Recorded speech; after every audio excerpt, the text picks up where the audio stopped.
Saint George.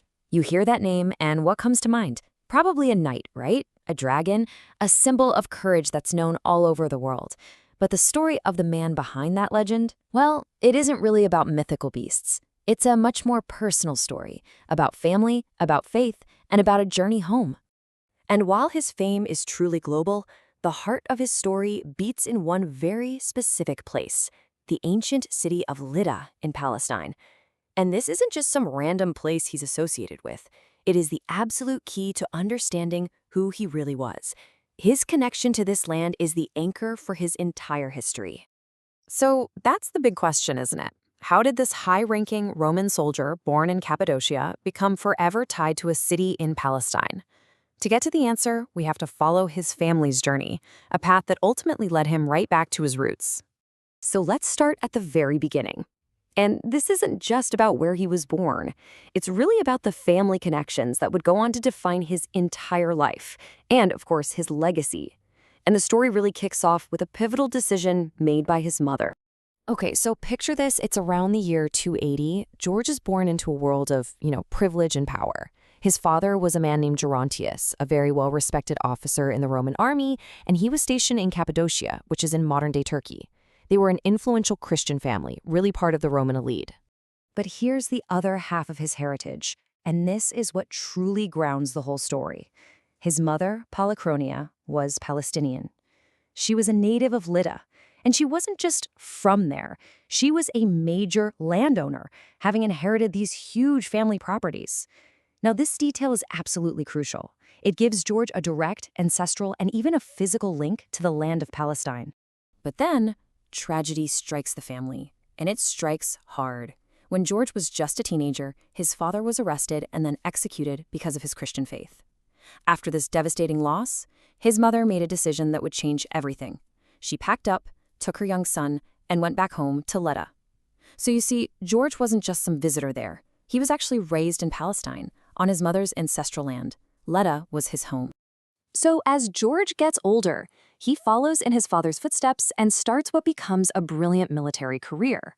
But that career path was about to put him on a direct collision course with the most powerful man in the world, forcing him to make a choice between imperial favor and his deepest held beliefs.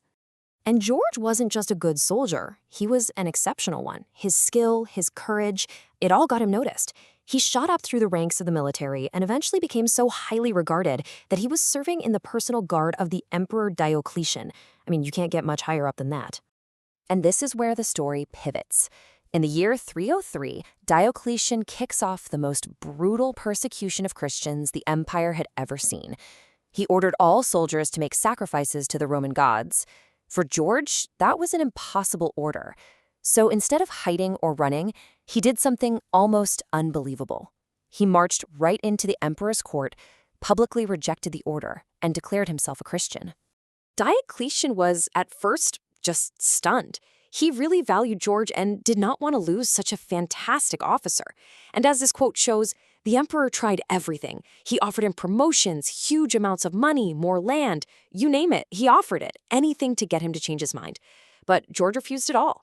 He made a conscious choice, his faith over incredible worldly power. So, the emperor's promises totally failed. What came next was a true test of George's conviction. It was a series of events that would cost him his titles and eventually his life, but in doing so, would create a legend that has endured for centuries. Right, so when the bribes didn't work, Diocletian turned to threats and then to torture. The historical accounts describe some truly horrific suffering. But through all of it, George never once wavered. His refusal to give up his faith, even facing unimaginable pain, was just absolute. Finally, the emperor, completely out of options, ordered his execution. His martyrdom happened on April 23, 303 AD, and that date is now set in stone, commemorated every single year by Christians all around the globe. It's the moment the soldier truly became the saint. You can just imagine how the story of his defiance, right in the emperor's court, must have echoed across the empire. A top-ranking officer giving up everything for what he believed in? That was a powerful story. His rare courage resonated so deeply that he very quickly became known not just as a martyr, but as the great among martyrs. But the story doesn't end with his death there in the imperial city of Nicomedia. Not at all. In fact, his death sets in motion one final, really powerful journey. It's a journey that brings his entire story full circle, right back to the very place where he was raised. So after the execution, George's loyal servant took on this incredibly sacred mission. He managed to recover his master's body and started the long, difficult journey from Nicomedia all the way back to Palestine. He was taking George home. His body was finally laid to rest in Lydda, on the very land his mother had owned, forever cementing his bond with that city. And what's just astounding is how quickly he was officially honored. It was just 20 years after his death, basically as soon as the persecutions ended under the next emperor, that his remains were officially enshrined in Lydda. So this wasn't some legend that grew over hundreds of years. His importance was recognized the second it was safe to do so. And the ultimate seal of approval came from the very top. Emperor Constantine the Great, the first Roman emperor to embrace Christianity, personally ordered a magnificent church to be built right on top of George's tomb.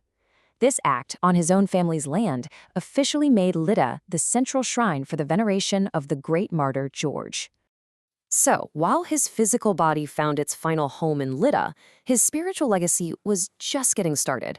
His story of ultimate sacrifice wasn't just a piece of history to be remembered, it actually got woven into the very fabric of worship, especially in Eastern traditions like the Chaldean Church. Let's take the Chaldean Church's liturgy, for example.